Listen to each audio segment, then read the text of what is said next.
Hello students, समाजशास्त्र विचारों की सीरीज में आपका नया टॉपिक है कार्ल मैनिंग।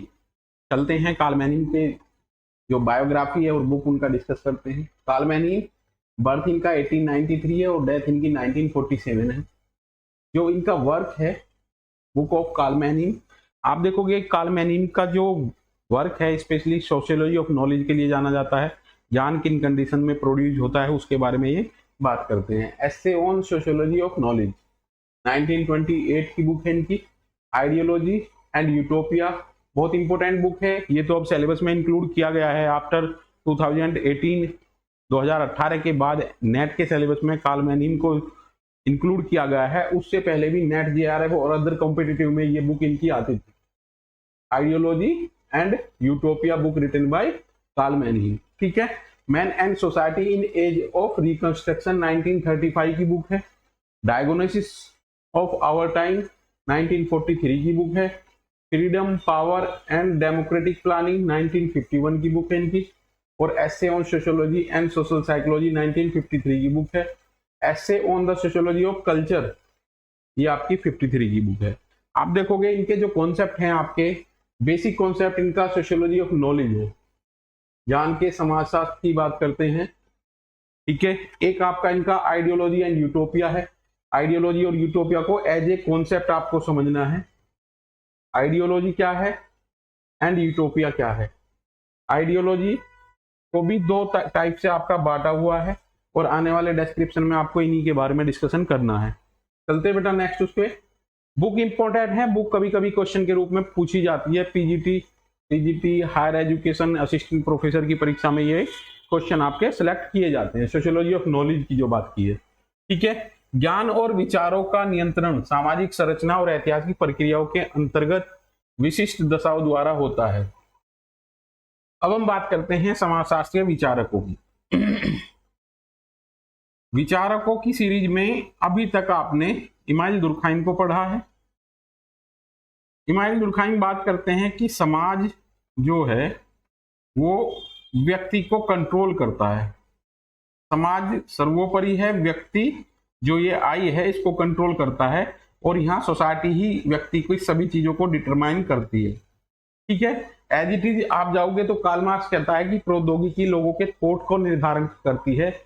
उसी सीरीज में आगे अगर हम बढ़ेंगे तो यहाँ पे ये जो बात करते हैं समाज की, समाज समय की जो बात करते हैं, ये कहते हैं इस व्यक्ति की जो नॉलेज है, व्यक्ति का ज्ञान उसके समय और पीढ़ी के सापेक्ष होगा। किस समय में वो पैदा हुआ है, उसकी दशाएं क्या हैं, सामाजिक दशाएं क्या हैं, वो सामाजिक दशाएं उसका ज्ञान तय करेंगी। ये कार्ल मैनिंग का सार है इस टॉपिक का। बेटा ये थिंकर ज्यादा इनके पास इनके कंटेंट को जब हम बात करेंगे तो इन पे ज्यादा कंटेंट नहीं मिलता है, बट इनके सेंस अगर आपने समझ ली तो आपको क्वेश्चन इजीली सोल्व करने में मदद मिलती है। जो सोशियोलॉजिकल थ्योरी है उसमें ये विचारक जो है ये कह रहा है कि व्यक्ति का ज्ञान जो है, इस व्यक्ति का ज्ञान इस समय या सोशल स्ट्रक्चर के सापेक्ष होगा जो यहाँ पे दिया हुआ है। ज्ञान और विचारों का नियंत्रण सामाजिक संरचना और ऐतिहासिक प्रक्रियाओं के अंतर्गत विशिष्ट दशाओं के द्वारा होता है। ध्यान रखना बेटा, एक वो लिखोगे आप वर्ड एपिस्टोमोलॉजी, इसे हम बोलते हैं ज्ञान का विज्ञान। इस चीज में इसी ही चीज की स्टडी की जाती है कि ज्ञान हमारा जो है वो किन दशाओं में पैदा होता है, दशाओं में क्रिएट होता है। ज्ञान के बनने की दशाएं क्या हैं, उनकी स्टडी हम एपिस्टोमोलॉजी या ज्ञान मीमांसा में करते हैं। अब इनकी जो सेंट्रल थ्योरी है वो यही कह रही है, क्या कह रही है कि ज्ञान और विचारों का नियंत्रण सामाजिक संरचना और ऐतिहासिक प्रक्रिया के अंतर्गत विशिष्ट दशाओं के द्वारा होता है। अभी अब आपके थिंकर जो चल रहे हैं उसमें मीड आपका हो चुका है, मीड की बात हुई थी, तो मीड के सिमिलर आप एक दिन में आपको मीड और कार्ल मैनिंग, अल्फ्रेड शुट्ज और एथनोमैथोलॉजी इन्हें कॉम्बिनेशन करके बताऊंगा कहाँ कहाँ क्या क्या चीजों का अंतर पड़ रहा है, तो आप अच्छे से इसे समझोगे। मैनहीम के अनुसार विचारधारा अनिवार्यतः एक विशिष्ट परिप्रेक्ष्य को प्रतिबिंबित करती है। आइडियोलॉजी की बात की है। आइडियोलॉजी क्या है? आपकी विचारधारा है। ये कैसे बनती है बेटा? बीजेपी पार्टी है, बीजेपी की 4 रैली आपने अटेंड की और आपकी आइडियोलॉजी कैसी बन गई? बीजेपी के फेवर की। आप मोदी जी के फैन हो गए। किसके कारण से? क्योंकि आपने जो सामाजिक संरचना है आपकी, जिसमें आप जीवन यापन कर रहे हैं, और मोस्ट ऑफ द केसेस में आप देखोगे जब हम पार्सन्स को पढ़ाते हैं तो पार्सन्स पे हम वेबर का इन्फ्लुएंस बताते हैं। वेबर का इन्फ्लुएंस क्यों बताते हैं? क्योंकि वेबर की जो वाइफ मैरी ने थी वो वेबर के कार्यों पर सेमिनार कराती थी और सेमिनार को पार्सन्स अटेंड करते थे। उसी के प्रभाव से वहां पे उनकी नॉलेज क्रिएट हुई, उनने मैक्स वेबर के कार्यों को आगे बढ़ाया है। तो देखोगे मैनहीम के अनुसार विचारधारा जो है वो अनिवार्यतः एक विशिष्ट परिप्रेक्ष्य को प्रतिबिंबित करती है। जिस भी सराउंडिंग में आप रहोगे उसी के अकॉर्डिंग आपकी नॉलेज क्रिएट होगी। अब इसको आप मैक्स वेबर की परिस्थिति से भी जोड़ेंगे, कार्ल मार्क्स के वर्ग से भी जोड़ेंगे। तो ध्यान रखना बेटा, ये इसका सेंट्रल थीम है।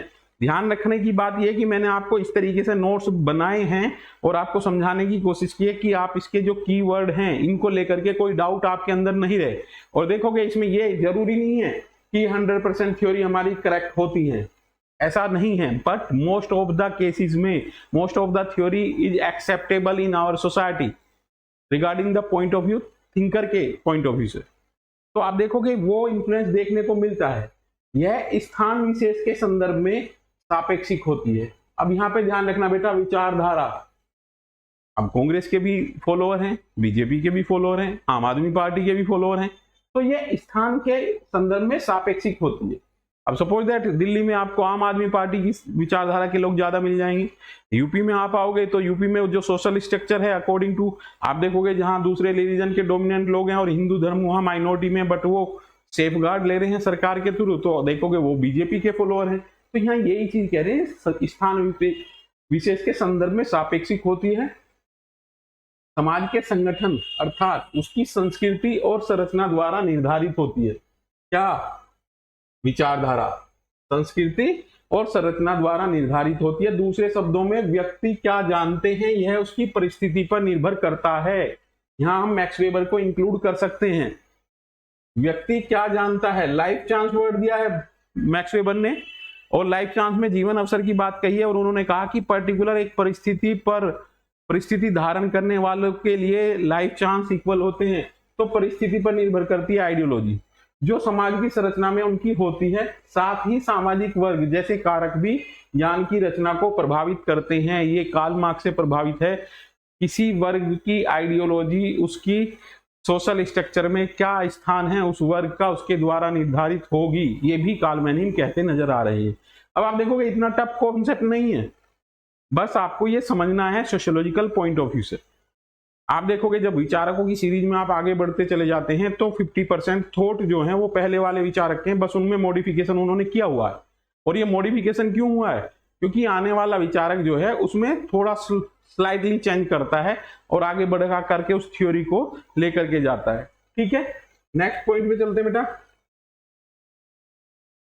ज्ञान की व्याख्या, अभी मैंने ये डिस्कस किया है। ज्ञान की व्याख्या मार्क्स के वर्ग कारक और वेबर की परिस्थिति समूह के भिन्न सामाजिक स्थितियों के संदर्भ में की है। अब वर्ग को कोट किया है इन्होंने और परिस्थिति को कोट किया है। कहने का मतलब इसमें यह है कि हम किस क्लास से बिलोंग कर रहे हैं, ऐसी हमारी ज्ञान होगा और ऐसी हमारी आइडियोलॉजी होगी। अब और एग्जांपल मैं आपको देता हूं बेटा। रिजर्वेशन है, रिजर्वेशन के बिहाफ पर आइडियोलॉजी की अगर हम बात करें तो जनरल कास्ट का पॉइंट ऑफ व्यू अलग है और एससी का point of view according to reservation वो अलग है। अब ये पॉइंट ऑफ व्यू में डिफरेंशिएशन या नॉलेज में डिफरेंशिएशन या दृष्टिकोण में अंतर होने की बात ये चीज मैनहीम कह रहे हैं कि उनके जो विचारधारा है वो सामाजिक संरचना से इन्फ्लुएंस होती है, चाहे वो वर्ग के आधार पर निर्धारित हो चाहे वो परिस्थिति के आधार पर। आशा से उद्धत कल्पनाओं की या विचारों की तुलना यथास्थिति से लाभान्वित व्यक्तियों के द्वारा प्रतिपादित विचारों से की जाती है। ठीक है, इस पे ज्यादा ध्यान नहीं देना आपको। सामाजिक वर्ग की भांति व्यक्ति की पीढ़ी भी व्यक्ति की सामाजिक और ऐतिहासिक काल में एक विशिष्ट स्थान प्रदान करती है। अब आप देखोगे किस जनरेशन का पर्सन है, जनरेशन कौन सी है, ये उसकी नॉलेज को या विचारधारा को प्रभावित करेगा। अब यहां एग्जाम्पल के तौर पे, फॉर एग्जाम्पल, कोई युवा है वो खर्च करेगा, और जो बुजुर्ग है वो ओल्ड पर्सन क्या है, वो सेविंग करेगा, क्योंकि उसके टाइम पे मनी का शॉर्टेज उसने देखा है। और ये व्यक्ति क्या कर रहा है, खर्च करने के बाद अर्निंग कर रहा है, कमा रहा है काफी, और ये कमाई काफी अच्छी तरीके से है क्योंकि यहाँ पे ये खर्च कर रहा है। तो यहाँ पे ये चीजें हैं कि किस पीढ़ी में हम पैदा हुए हैं, उस पीढ़ी के अकॉर्डिंग हमारी आइडियोलॉजी निर्धारित होगी, उस पीढ़ी के अकॉर्डिंग हमारी नॉलेज निर्धारित होगी। सामाजिक और ऐतिहासिक काल में एक विशिष्ट स्थान प्रदान करती है, फलस्वरूप व्यक्ति एक विशिष्ट प्रकार से सोचने समझने का अभ्यस्त हो जाता है। सामाजिक समूहों की सदस्यता व्यक्ति की आस्थाओं को प्रभावित करती है। सामाजिक समूहों की सदस्यता व्यक्ति की आस्थाओं को प्रभावित करती है। एग्जाम्पल मैं आपको यहीं पे दे रहा हूं बेटा, आप आरएसएस का ग्रुप ज्वाइन कर लीजिए। आपने आरएसएस ज्वाइन कर लिया किसी के भी इन्फ्लुएंस में, ऐसे नहीं कि आपको ज्वाइन ही करना है, आपने कोई साथ में गया और वहां पे आपने उसे ज्वाइन कर लिया है, तो आप देखोगे आपकी विचारधारा आफ्टर सम टाइम, विचारधारा आपकी बदलती नजर आएगी। जिस ग्रुप में आप मेंबर हो जाते हैं उसके प्लस में आपकी आइडियोलॉजी, थॉट बिल्डअप होने शुरू हो जाते हैं। एक एग्जांपल और मैं आपको दे रहा हूं, सपोज दैट आपने कोई सत्संग ज्वाइन कर लिया, आप ऐसे ही घूमने गए थे, आपको अच्छा लगा, आपने विचारों को ग्रहण किया, तो आपके आइडियाज, विचार और विचारधारा दोनों, विचारधारा के साथ साथ आपकी नॉलेज, ज्ञान भी इन चीजों से प्रभावित होगा। तो यहाँ पे सामाजिक समूहों की सदस्यता व्यक्ति की आस्थाओं को प्रभावित करती है, यही कालमैनिम कह रहे हैं। ज्यादा टफ कॉन्सेप्ट नहीं है, इजी कॉन्सेप्ट है। अगर आप इसमें जी करके, खुद को रख करके इन चीजों को पढ़ोगे तो आपके ये सभी चीजें समझ में आने वाली है। नेक्स्ट चलते हैं बेटा। मैनहीम ने ज्ञान के समाजशास्त्र के सापेक्षिक प्रभावों को जानने का भी यत्न किया है, सोशियोलॉजी ऑफ नॉलेज।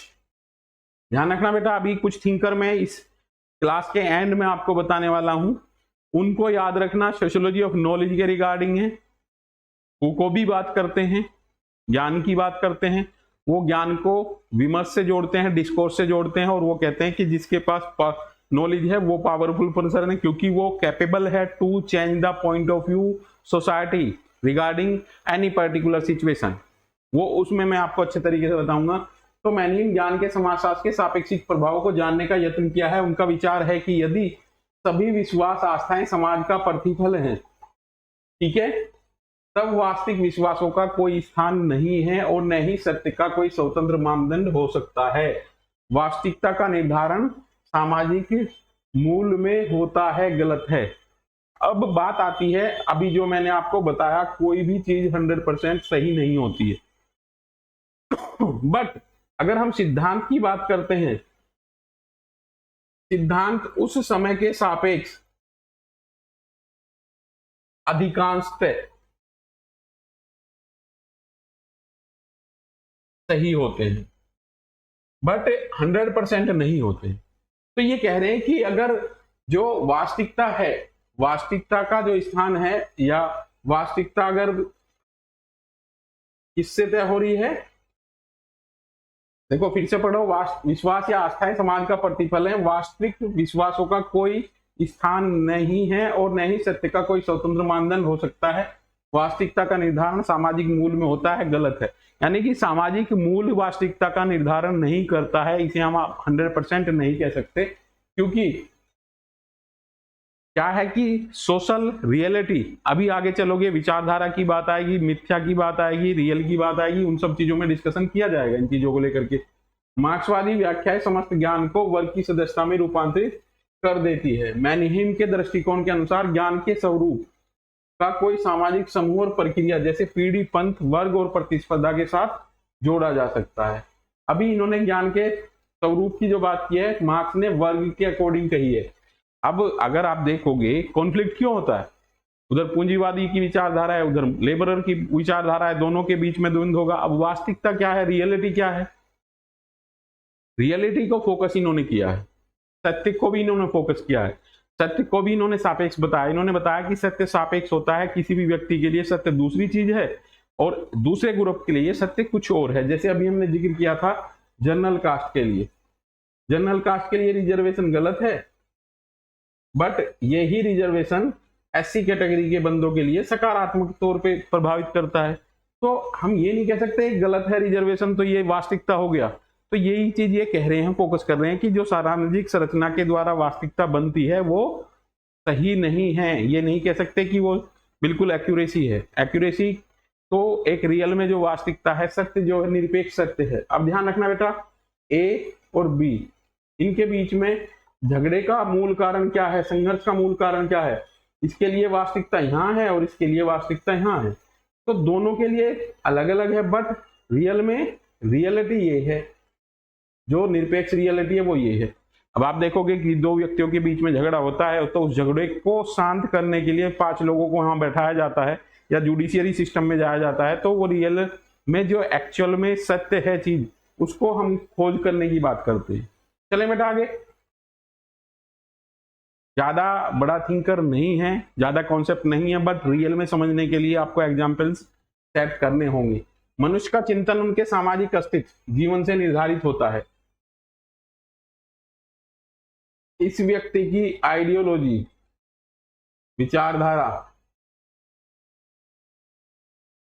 किससे प्रभावित होगी, सोसाइटी से। मनुष्य का चिंतन उसके सामाजिक अस्तित्व जीवन से निर्धारित होता है, किंतु इसमें वास्तविक ज्ञान नहीं कहा जा सकता। वास्तविक ज्ञान चेतना प्राप्त करने की क्षमता सर्वहारा में नहीं होती है। अब यहाँ पे वास्तविक चेतना की बात कही गई है।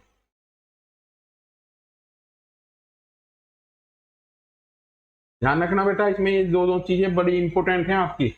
एक सामान्य आदमी है, व्यक्ति है, उसे इतना ज्ञान नहीं होता, सामान्य व्यक्ति को इतना ज्ञान नहीं होता कि वह अपनी समस्या का हल निकाले। तो उसका गुरु जो होता है वो गुरु उसको गाइड करता है, और इस गुरु में कैपेसिटी है कि जो वास्तविक ज्ञान है वो इसके पास है। अब यही इस चीज को कह रहे हैं, वास्तविक ज्ञान प्राप्त करने की क्षमता सभी व्यक्तियों में नहीं होती है, कुछ मनीषी लोगों के पास इस चीज को सोचने की क्षमता होती है। ठीक है, मैनिम के अनुसार केवल कुछ बुद्धिजीवी मनीषी ही स्पष्ट करने में समर्थ हैं कि मनुष्य का चिंतन उसकी सामाजिक संरचनाओं, प्रथा और आकांक्षाओं से किस प्रकार प्रभावित होता है। वे इस प्रकार को अलग अलग बता सकते हैं और इस प्रकार से वास्तविक ज्ञान को ज्ञात कर सकते हैं। तो ये ही कोटेशन इंपॉर्टेंट है। वास्तविक ज्ञान सोसाइटी में हर किसी के पास नहीं होता है, उसे प्राप्त करने की क्षमता कुछ ही बुद्धिजीवी लोगों में होती है, जो समाज को समय समय पे गाइड करते हैं, अकॉर्डिंग टू कार्ल मैनहीम। किसी जन समुदाय के सामाजिक जीवन की परिस्थिति से निर्धारित होने वाला मिथ्या ज्ञान 2 प्रकार का होता है। किसी जन समुदाय के सामाजिक जीवन की परिस्थिति से निर्धारित होने वाला मिथ्या ज्ञान 2 प्रकार का होता है। बेटा बहुत इंपॉर्टेंट टॉपिक है इनके, आइडियोलॉजी एंड यूटोपिया। विचारधारा, विचारधारा किसी भी व्यक्ति की क्या है, यह ऐसी मिथ्या चेतना है जो वर्तमान को उचित मानकर उसे बनाए रखने का संरक्षण के लिए प्रेरित करती है। बीजेपी के समर्थक जो हैं वो उनके अकॉर्डिंग सरकार कंटिन्यू चलने वाली है, और वो कह रहे हैं कि इस सरकार को कोई नहीं गिरा सकता। ये इनकी विचारधारा है, और इनकी विचारधारा पर्टिकुलर एक एंगल को फॉलो करती है और उस एंगल को ये बनाए रखते हैं, विचारधारा को वो मेंटेन करने का कार्य करते हैं। दूसरा थॉट है कल्पना लोक का, यूटोपियन। यह ऐसा मिथ्या ज्ञान है जो वर्तमान व्यवस्था को गलत मानता है और परिवर्तन के लिए प्रेरित करता है। ऐसे काल्पनिक सिद्धांत प्रस्तुत करता है जिसे यथार्थ के धरातल पर साकार नहीं किया जा सकता। मैनहीम और मार्क्स वर्ग विहीन समाज के सिद्धांत की कल्पना लोक मानते हुए उसे मिथ्या ज्ञान की श्रेणी में रख सकते हैं। जो यूटोपियन स्टेज है कार्ल मार्क्स की, जो क्लासलेस सोसाइटी है, फिफ्थ कम्युनलिज्म, उसको इन्होंने मिथ्या ज्ञान की श्रेणी में रखा है। अब ध्यान रखना बेटा, चुनाव के नतीजे आने वाले हैं। एक एग्जाम्पल मैं आपको सेट कर रहा हूं। बीजेपी के लोग कह रहे हैं हम रिकॉर्ड से जीत रहे हैं, और कांग्रेस कह रही है अब की बार बीजेपी नहीं आएगी और हम काफी अच्छी सीटें लेकर के आ रही। बट रियल में स्थिति है कि बीजेपी कुछ ही सीटों से मार्जिन से अपनी सरकार बना पाती है। तो रियल जो नॉलेज है वो तो ये है जो इलेक्शन के रिजल्ट हैं, इलेक्शन के रिजल्ट जो है ये रियल नॉलेज है, बट उनका जो परसेप्शन है वो यूटोपियन स्टेज है। तो इस तरीके से आप कह सकते हैं किसी एक आम आदमी की लाइफ में भी दोनों चीजें होती हैं। हमारा इमेजिनरी वर्ल्ड जो है, सोशल वर्ल्ड जो है, उसमें जो हम एक आइडिया लगाते हैं कि ये चीजें हमारी हो जाएंगी, बट वो इतने अच्छे तरीके से नहीं होती हैं जो हमने कल्पना की है। तो इमेजिनरी वर्ल्ड हमारा अलग है और रियल वर्ल्ड हमारा अलग है।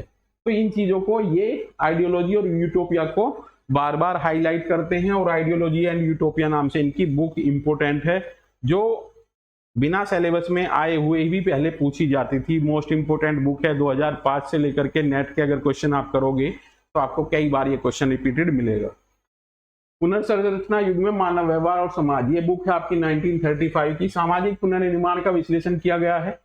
समाज ऐसे अतिशय व्यक्तिवादिता के शिकार लोगों से निर्मित ऐसे अत्यंत विसर्जित समूह हैं जिन्हें आपस में खटकता है, और इसके लिए उन्होंने मुख्यतः पूंजीवाद, वेबर की गत्यात्मकता को उत्तरदायी माना है। ये समाज उदारवादी पूंजीवाद की देन है और इनकी मरम्मत और पुनर्निर्माण के लिए सामाजिक नियोजन की आवश्यकता है। ये बुक है इनकी, पुनर्संरचना युग में मानव और समाज। इन्होंने सोसाइटी के किस तरीके से चेंजेस हो रहे हैं उन पर फोकस किया है। अब दूसरे तरीके से नोट्स मैंने आपको यहाँ रिप्रेजेंट किए हैं, कुछ कीवर्ड जो मैं आपके लिए यहाँ विशेष तौर पर लेकर आया हूँ। जर्मन सोशियोलॉजिस्ट है, कई बार क्वेश्चन पूछा जाता है कि ये कैसे सोशियोलॉजिस्ट हैं, जर्मन सोशियोलॉजिस्ट है, बट ये हंगरी से जर्मनी में शिफ्ट हुए थे। ठीक है। Founder of sociology of knowledge, founder of sociology of knowledge अगर आता है तो आपको कालमैनी नोट करना है। ठीक है। और आइडियोलॉजी एंड यूटोपिया बुक इनके द्वारा लिखी गई है। Critical of the Marx, Karl Marx को क्रिटिसाइज करते हैं, कम्युनिज्म को ये यूटोपियन स्टेज बताते हैं, utopian stage according to Karl Mannheim और कार्ल मार्क्स। ठीक है। आइडियोलॉजी जो रिप्रेजेंट करती है these nature of society and that is trying to achieve a utopia. Ideology represent these nature of society and that is trying to achieve a utopian. ठीक है। Next चलते हैं बेटा। इसमें कालमैनिम का जन्म बुदापेस्ट हंगरी में हुआ था। इनके पिता टेक्सटाइल मैन्युफैक्चरर थे।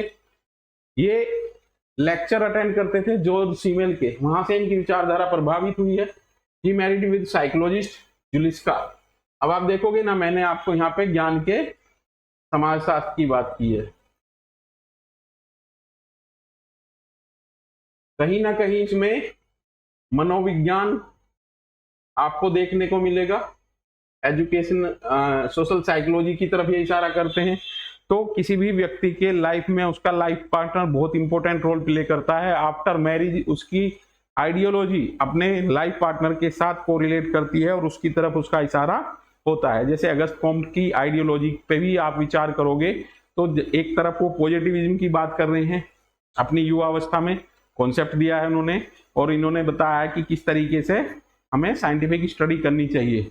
बट जब वो अपनी जो महिला मित्र के संपर्क में आए, जिनकी बात उन्होंने विचारों से प्रभावित होकर के रिलीजन ऑफ ह्यूमैनिटी वर्ड दिया, रिलीजन ऑफ ह्यूमैनिटी, मानवता का धर्म दिया है, और आप देखोगे ये प्रभाव उनका महिला मित्र के साथ रहने से दिखाई देता है। तो आप देखोगे कहीं अगर हम इन्हें पढ़ते हैं, he married with psychology Juliska, began work on 1924 under the German sociologist Alfred Weber, brother of Max Weber. Max Weber के जो भाई थे अल्फ्रेड वेबर, उनके साथ इनका वर्क रहा है। नव मार्क्सवादी विचारक जॉर्ज लुकास से ये गहरे प्रभावित थे बेटा। इनका प्रभाव इनकी थ्योरी में देखने को मिलता है। Theory of sociology of knowledge and sociology of culture, ज्ञान के समाजशास्त्र और संस्कृति के समाजशास्त्र की बात करते हैं। epistemological discovery of Immanuel Kant and sociology of knowledge, known as the section of the greater field known as due to sociology of culture। अब आप देखोगे epistemology मतलब साइंस ऑफ नॉलेज, ज्ञान का विज्ञान इसे हम बोलते हैं। समस्त ज्ञान और विचारों का नियंत्रण सामाजिक संरचना और ऐतिहासिक प्रक्रिया के अंतर्गत विशिष्ट दशाओं में होता है। कार्ल मैनहीम, ये इनका कोट है। ध्यान रखना बेटा, कुछ थिंकर जो इससे पहले आपको पढ़ाए गए हैं कहीं ना कहीं ये उनको भी फॉलो करता हुआ नजर आता है। मैनहीम ने पीढ़ीगत और अंतर को विशेष महत्व दिया है। इन्होंने कहा पीढ़ी, समय, स्थान के सापेक्ष हमारा ज्ञान और विचारधारा होती है। ध्यान रखना बेटा, सापेक्ष का मतलब इन चीजों से प्रभावित होती है क्या? ज्ञान। ठीक है, सामाजिक संरचना और ज्ञान के स्वरूपों में एक सहसंबंध होता है तथा कुछ वास्तविक ज्ञान सरबराह की क्षमता नहीं होती है। ऑलरेडी डिस्कस कर चुके हैं बेटा इस पे। नेक्स्ट चलते हैं बेटा, इसमें बुक इंपोर्टेंट है, आइडियोलॉजी एंड यूटोपिया। ठीक है, कार्ल मैनहीम 1983, 1947 जर्मन सोशियोलॉजिस्ट हैं। Essay on sociology of knowledge, Karl Mannheim, ये बहुत इंपॉर्टेंट बुक है। Sociology of knowledge book Werner Stark की भी है। और ideology and utopia important book है, ऑलरेडी कई कॉम्पिटिटिव एग्जाम में ये पूछी गई है, तो आपके ये एग्जाम के पॉइंट ऑफ व्यू से ज्यादा इंपॉर्टेंट है। अब आइडियोलॉजी पे आ जाइए। Ideology particular focus upon the one time only, ये पर्टिकुलर आइडियोलॉजी है। आइडियोलॉजी को दो प्रकार से बांटा है, particular ideology and total ideology. विचारधारा के दो प्रकार यहां हमने बताए हैं। तो पर्टिकुलर आइडियोलॉजी फोकस करती है किस पे? One time only pay. Total ideology focus करती है one unified ideology of particular time. बेटा इसे अच्छे तरीके से समझ लेना, नेट में ये क्वेश्चन डीपली पूछे जाते हैं। आजकल नेट जीआरएफ की परीक्षा में सिंपल क्वेश्चन नहीं पूछे जाते, कभी कभी वो टाइप ऑफ आइडियोलॉजी भी आपसे पूछ लेंगे। तो यहाँ दो प्रकार की बताई गई है, particular and total. Utopian positive future में आने वाला है। कॉम्ट, दुर्खीम और सीमेल के विचार को प्रभावित करते हैं। और सोशियोलॉजी ऑफ नॉलेज दिया है इन्होंने। यहाँ पे बताओगे नॉलेज, ज्ञान, knowledge is equal to truth और बिलीव, ये आपकी क्या है? नॉलेज है।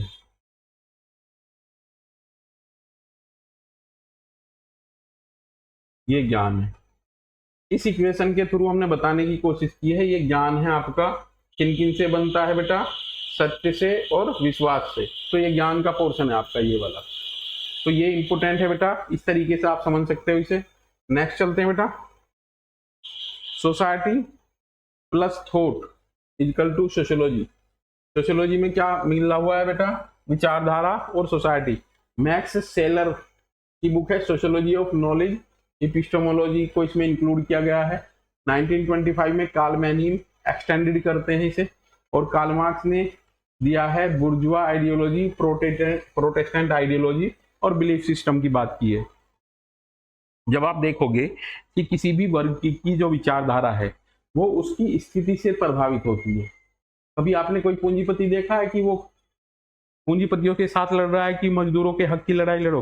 तो जो विचारधारा है हमारी किसी वर्ग के सापेक्ष होती है, तो ये कार्ल मार्क्स भी बात कर रहा है यहाँ पे। ठीक है, सोशल लोकेशन हमारी चीजों को प्रभावित करती है कि किस स्थिति में हम रह रहे हैं।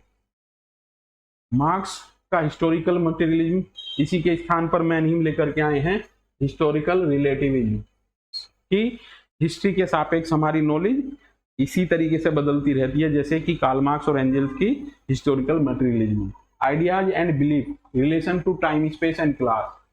वर्ग, समय और स्थान हमारे आइडिया और बिलीफ को बदल देते हैं। ठीक है बेटा, आप देखोगे कि एक आपकी मूवी आती है चक्रव्यूह। ठीक है, इसमें दो दोस्त होते हैं, एक आईपीएस बन जाता है और एक फेलियर रह जाता है। ये फेलियर जो है ये काफी इंटेलिजेंट था। ये आईपीएस उसको कॉल करता है और इसे यहाँ पे भेजता है किनके बीच में? जो आपके नक्सलवादी हैं। बेटा अच्छी मूवी है, मैंने देखी, आप भी देखोगे। तो इन नक्सलवादियों के बीच ये जो पर्सन रहता है, अभय देओल जो रहता है, तो इसकी जो आइडियोलॉजी है, ये कुछ समय बाद इन नक्सलवादियों का लीडर हो जाता है। और लास्ट टाइम में इनका जब एनकाउंटर होता है, मुलाकात होती है दोनों की, तो ये इसकी आइडियोलॉजी टोटल चेंज मिलती है। आप इस मूवी में देखोगे, मूवी के थ्रू आपको ये थ्योरी देखने को मिल सकती है, बट आपका एक जो जानने की क्षमता होनी चाहिए आपके अंदर कि क्या कहना चाह रहा है। तो यहाँ आइडियोलॉजी नक्सलवादियों के बीच रहते रहते ये इनका लीडर बन गया, नेता बन गया, और ये इसके लिए चुनौती बन गया इसे निपटाने के लिए। तो लास्ट में ये चीजें देखने को मिलती हैं। तो इपिस्टेमोलॉजी में जो इनकी थ्योरी है वो यही कह रही है, समय स्थान और स्पेस के अकॉर्डिंग हमारी आइडियोलॉजी निर्धारित होती है। यही सेंट्रल थीम है कार्ल मैनहीम की। Ideology and utopian and introduction to the sociology of knowledge 1929, freedom and power and democratic planning 1950। ठीक है, ये बेटा क्रिएशन इंटेलिजेंस या चेंज लाते हैं डिफरेंट फ्रॉम जनरल मास। अब यहाँ पे कुछ लोग जो हैं, एक तो मास है, ये मास फॉलो कर रहा है किसको? ट्रेडिशन को, इसे ट्रेडिशन को। बट आप देखोगे जब हम समाज सुधारकों को पढ़ते हैं, वो इन ट्रेडिशन को चैलेंज करते हैं। उसी चीज को आप देखोगे क्रिएटिव इंटेलिजेंस, या बोल सकते हैं हर किसी व्यक्ति की क्षमता ऐसी नहीं होती है कि जो ट्रेडिशन को रिजेक्ट कर सके। ये भी कुछ लोगों में होती है जिनको हम इंटेलिजेंट या समाज सुधारक या करिश्मेटिक लीडरशिप के रूप में जानते हैं। ठीक है, concept of ideology, dominant thinking, utopian want to be change, future में बदलाव आएगा। बहुत से लोग यूटोपियन स्टेज में जीते रहते हैं आप देखोगे, और ये ज्यादातर आपको किस में मिलेगी? जो धार्मिक प्रवृत्ति के लोग ज्यादा होते हैं। Conflict is diversity through the process, total ideology versus particular ideology, दोनों का जिक्र मैंने आपको किया है। Reflected genuine class consciousness, agree to the particular interest beyond the class of such group. आपके ये कुछ टॉपिक हैं, ध्यान रखना बेटा, इससे पूरी क्लास में कोई भी ऐसा टॉपिक नहीं है जो आपकी समझ में ना आया हो। ज्ञान की बात की है, किसके द्वारा निर्धारित होता है? क्लास के द्वारा, परिस्थिति के द्वारा, स्टेटस क्या है, और समय के द्वारा। और ये एक नॉर्मल चीजें हैं। अगर आप देखोगे यहाँ तो आपको कार्ल मैनहीम बुक के थ्रू समझा रहे हैं, बट एक सोशल प्रोसेस में जब आप जाओगे, आप किसी भी जगह जाओगे, तो उस सिस्टम की नॉलेज आपको होगी जिस सिस्टम में आपने एंट्री की है, कुछ समय व्यतीत किया है। जब आप किसी व्यवस्था को बाहरी तौर पे देखते हो तो आपको बड़ी अट्रैक्टिव लगती है और आपको लगता है बड़े रूल रेगुलेशन यहाँ फॉलो होते होंगे, बट जब आप उस सिस्टम का पार्ट बन जाते हैं तब आपको वहाँ की नॉलेज होती है और आप उस सिस्टम के रूल रेगुलेशन को बहुत अच्छे तरीके से तोड़ने में निपुण हो जाते हो। तो ये जो है पूरा कार्ल मैनहीम का कॉन्सेप्ट जो है, ये पिछले जो विचारक आपको पढ़ाए गए हैं, मैक्स वेबर, कार्ल मार्क्स जैसे, उनकी आइडियोलॉजी को आगे बढ़ाता हुआ नजर आता है कि किस तरीके से वर्ग किसी व्यक्ति के ज्ञान को निर्धारित करता है। इसी चीज पर फोकस करता है कार्ल मैनहीम। उम्मीद है कि आप लोगों को अच्छे तरीके से कार्ल मैनहीम के कॉन्सेप्ट, बुक्स और इसके टॉपिक अच्छे तरीके से समझ में आ गए होंगे। नेक्स्ट वीडियो में मिलते हैं। फिनोमिनोलॉजी आपका नेक्स्ट कॉन्सेप्ट रहने वाला है। पर घटना शास्त्र थोड़ा टिपिकल टॉपिक है आपका, क्योंकि दार्शनिक विधि है, फिलोसफिकल है, बट एग्जाम्पल के थ्रू मैं आपको समझाने की कोशिश करूंगा। उम्मीद है कि आपको अच्छे तरीके से समझ में आएगा। आपको ये क्लास कैसी लगी कमेंट सेक्शन में जरूर बताएं। अगर आपको नोट्स चाहिए या कोई किसी भी तरीके की हेल्प चाहिए तो आप पर्सनल डिस्क्रिप्शन में दिए गए नंबर पर कॉन्टैक्ट कर सकते हैं। तो मिलते हैं बेटा नेक्स्ट वीडियो में। जय हिंद।